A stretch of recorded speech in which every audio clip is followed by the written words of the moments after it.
Ready. Good evening. Welcome to Legendary Minutes. I'm deep in the bowels of the Boort Football Club with two utter legends of the game. 652 games between these two gentlemen and counting. I hope to see both of them on the field this year for the mighty Magpies. Alright, we know the criteria. I've got some questions I'm going to ask the boys. We'll probably go with, well, I better introduce them, I suppose, to those that don't know them.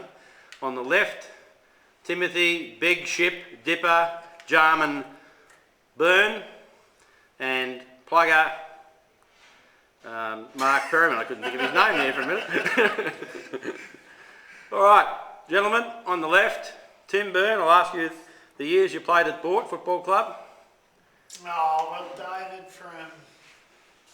I started playing senior football in 93 up until I never played a game last year, so 93 till 2013. Alright, we're hoping to see you on the grace the field this year though, Tim. Half a dozen years of junior football. Yep. Never played a game anywhere else. Alright, Mark, yourself? I was thinking about that before, David. My first year was in 1990. I remember watching the 1989 Centenary Grand Final, and yes. my first year was a year after, junior footy. I suppose we played 3, 4, 5 years of junior footy, and the rest have been senior football and reserves football. And you're still going? And still going. My spies tell me you've been named at central half forward on Saturday against Birchip. I think that is correct. You'll be looking forward to that? I am. You and Ash Bramley, I imagine, will be a dynamic duo in the forward line. Absolutely, looking forward Right. to that. Okay, Timothy, back to you. Numbers worn at the club? Through my junior days, I wore number 1, and then once coming out of under 16s, I carried the mighty number 45. Yes. You often thought was great. Yeah, But yes, no, I was proud with my 45. I had options to wear lower numbers, but I'm a man that sticks true to my word. It was often said, Tim, that you were number 45 because you looked like you were 45 even when you were 20. And Mark, your numbers? My first number, David, in junior football was number 35. Being a non-Collingwood supporter, I couldn't give a stuff really about Collingwood, but number 35 was for 2 reasons. Number 1 was, actually this bloke will like it, the co-founder of the Legends Game, Julian Jobby Smith, was number 35 in under 16. I were at the aspiring full forward. Key forward, yes. That I wanted to be just like Jobby's, and he'll like this. Oh, he'll love this. He'll be lapping this bullshit up. All over this, and I look forward to 2 or 3 weeks to getting a bit of tuition off Jobby's, because he was the man of the under 16 days, so I wanted to be just like him. And Peter Dacos was number 35. But after that, I come into the senior ranks, and they gave me the number of 37. Oh yes. Which you'd know fondly of. I do, yes. Famous Lindsay number. Rastus Land. Yes. But I remember the first game I ran out there and Rastus was umpiring.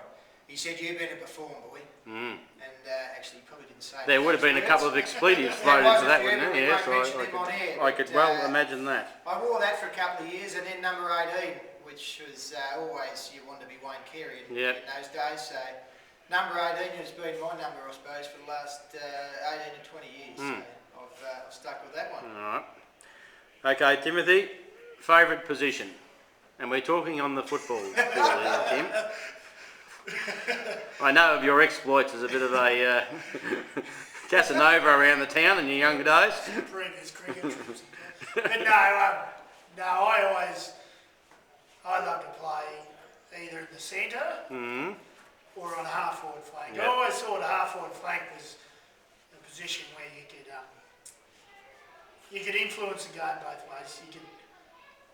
You could cheat a bit playing a half-forward flank, particularly in a good side, and sneak a couple of goals, or you could sort of venture up the ground a bit. But probably played most of my football as either a half-forward flanker or in the centre. No, you're known for your quick hands, Tim. I think that's what I'll remember you for. Yeah, it was. And Mark, yourself? I suppose, David, everyone would you'd think I were a natural full forward. Well, not natural, but that's the position I've always played. But yeah, probably, everyone aspires to play centre forward in the side. But yeah, in the younger days, I always enjoyed centre-half forward, even in probably the years where we weren't so successful, because you know if you couldn't get yourself into the game at full forward, you'd come out to centre-half forward, Yep. and you know you'd be able to lead up or lead back and get yourself into the game. But I played a bit of footy at centre-half back in the years we weren't overly that successful, and I actually quite enjoyed that because you could learn a lot from the really good centre-half forwards. But in the latter years, full forwards are always the position I've played. Okay, now Timothy, this one could open up a can of worms here. Your best coach? Yeah, well, it's a tough question. We had some great coaches through both senior and reserves coaches. My first game of open age football, I was coached by the great Shane Rudkins. Oh yes, yes. Out of these very rooms, David. He was giving us a big rundown with his bent finger, telling us how we should do it. But He would have relived the Battle of Waterloo, wouldn't he? No, he was good. Had some different coaches along the way. Chris Tarleton was different, Yes. Yes. to say the least. Yes. But our senior coaches, we had some great coaches through our successful periods in the mid-2000s, whilst our club was running well, but it all started at the top, and we had good coaches through Plugger here, and then Whitey, and then Ash, and then Aaron Walklake, and Yep. it was a successful period. Yeah, good period for the club, wasn't it? But all teams were well led. But no, I don't. Certainly no, Wade Ashburn was the best coach I've been involved with. Under difficult circumstances, but he certainly took control of the situation. But this bloke sitting next to me was excellent as well, there's no doubt about that. So Mark, what have you got to say in response to that? It's pretty hard to, yeah. But no, there's two coaches that stood out with me, David. There was one in the junior footy and one in senior footy. Both of them led to premierships, which probably speaks highly of them both. But Barry Lace in the under-16s, he was exceptional, Baz. Yeah, a lot of people probably didn't give him credit for what he did. We weren't the best side in the under-16s, but Baz just had that ability of just bringing the best out. Very good with juniors, wasn't he? Absolutely. And then in 2008, as Dippa just said, Ashburn, he was under really tough circumstances. He will come to this club, and yeah, both of those blokes just had the ability to earn your respect from day one, and sort of when they spoke, you listen. Yep. There's a lot of coaches you probably don't listen to, but if you didn't listen to them, they found a way of pointing you out. Yep. But yeah, they were really worth listening to. Yep. So to Barry and Ash, they were both exceptional coaches. All right, Timothy, I'll move on to you now. Your best player you've seen at Boort? Yes, you can go through plenty. Present company accepted, of course. And I don't mean me, I mean the bloke beside you. Yeah, no, we've had some terrific players, there's no doubt. Go back many years, we've had some great kids. Haven't played a lot of footy with the club, but been blokes like, I don't know, Quentin Twos and those like terrific young footballers. Yep. And then we had 96 or something, we had good players like Darren Jackson, Tony Dell, Yep. and those blokes played with the footy club. But two standout players I have, which neither played a lot of football, senior football with their footy club. One was Brett Jeffrey. Yep. His first year in senior football, even prior to getting drafted, was outstanding. I don't know, he only played eight or 9 games and kicked 50 odd goals. And then he come back here in 08 and he won our league medal. Yep. And in 06, Lance Paccioni straight at league footy that was with a us. magnificent year that year that you had for Boort. He was, he was by far the best player in the competition as far as I was concerned. Yeah. And so those two blokes are outstanding. No. don't in think my opinion. But for anyone that's played any longevity with the football club, the bloke sitting next to me is pretty hard to go past. Yeah. He's All right, the only bloke to kick 100 goals in a home away season for Boort, and coached us for years and played 340,000 games. Yeah. Well, So Mark, yes, there's my three standings. Mark, there's a good segue to you. Now, Mark, for you to nominate the best players you've seen at Boort. Probably going back years ago, I would probably post 89, so those really good players in that era. But yeah, growing up, probably, the great Billy Streeter. Yep. I only got to see Billy in his last couple of years. Yep. But Billy was just Terrific player, old Bill. Yep. Just gave his all. I remember he took a hanger out here on the wing. Yep. He'll probably correct me. He told me it was a bird chip, but he probably did it both. I remember he took a hanger He took out a here. few of them. He handballed it before he hit the ground, Yeah, no. and you forget a lot of things in life, but that's one thing you don't. But yeah, probably as years went on, the Gervasoni boys, Darren and Verdi. Everyone forgets Verdi, but Verdi was an exceptional footballer. He was only here for a year, and then probably later on in my career, I suppose, the year I coached, 2 years in 06, having Lance Paccioni. Yeah. Was Yeah, he he was coached bloke fantastic. straight in AFL, but he was exceptional. Just his professionalism and just the way he went about his footy. And then probably before that, Andy Stewart. We got him for a year or two from Kilmore. Yep. Andy just had it all. He was the complete package. He could play at centre forward. He could play on the ball. But then probably the one that stands out in 08 was Brett Jeffrey. Yep. Look, he's as good as country football ruckman as what I've seen. As you see, yeah. He might be big and ugly, but the bugger had ability. Definitely ugly. Yeah. Look, if you ever want to rate a ruckman and want to see one, yeah, he was good as what I've seen. I don't think he'll ever have a career as a movie star, but No, he certainly could play football. Absolutely not. But yeah, no, they were probably as good as what I've seen in our club. Yeah. All right, Tim, last one. The favourite character you had dealings with at the Boort Football Club over your journey? Oh, David, it's interesting one. I'm not too sure about this one. I've had some interesting times. We were just talking before. It was, I think it might have been back in 1993, and the club had appointed Adrian Drake Oh, as yes. coach. And, The old show bags? yeah, and it was the footy club had a do on New Year's Eve down at the Memorial Hall. Yep. And we rolled along there late in the evening. Probably shouldn't have been there because we weren't old enough. Yep.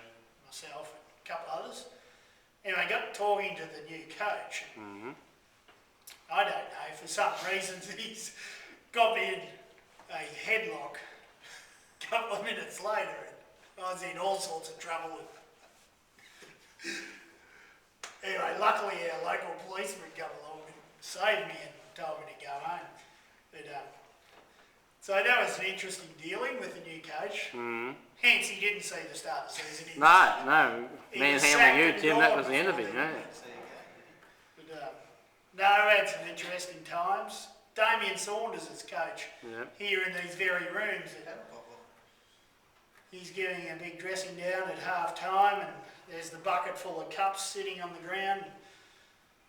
And Damien's gone to sink his boot into the bucket, and anyway, which did, but anyway, the bucket stuck on his foot and his hair trying to shake it off.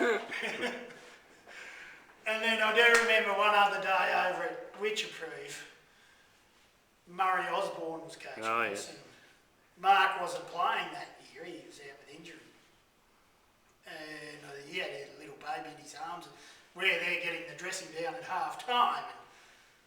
And anyway, after half time, I'm on the bench, and I'm walking out the rooms, and Plugger's walking next to me, he goes, he just used the F word 27 times in the last 5 minutes. Yes.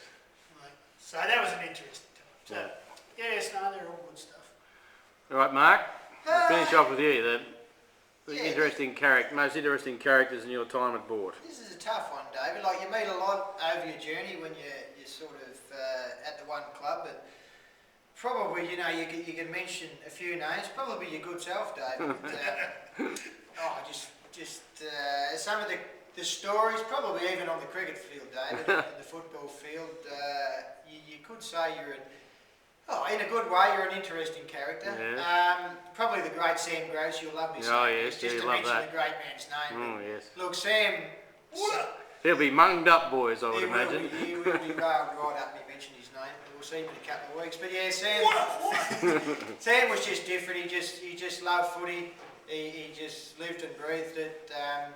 But probably the one I never got to play with Murray Austin, but he was a different cat. But probably Carl Dietrich was the one that stuck with me. I know we appointed Carl Dietrich, and they were lucky enough actually to be his assistant coach. And I thought, to play under the great Carl Dietrich, the first ever captain coach in the AFL, and come back and coach Boort. But look, we had him for a couple of years, and he was very, very interesting, Carl. Some of his great cliches before a game, Chooks and famous chooks and wheat, and the horse and cart. And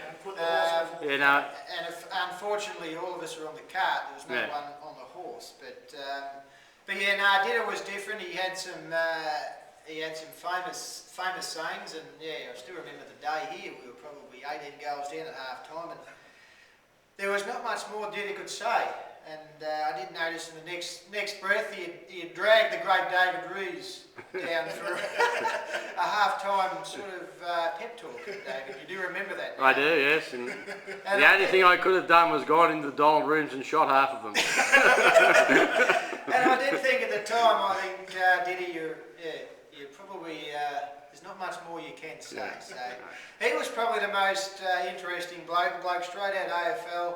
Arrived here in his 1978 Magna with his bottle of Coke and his packet of cigarettes. And, he's probably, you could say, his best was past him before he came here. He was definitely the most interesting cat that I'd ever. He was indeed. All right, gentlemen, we'll call that a take. Well done. Thank you very much. David.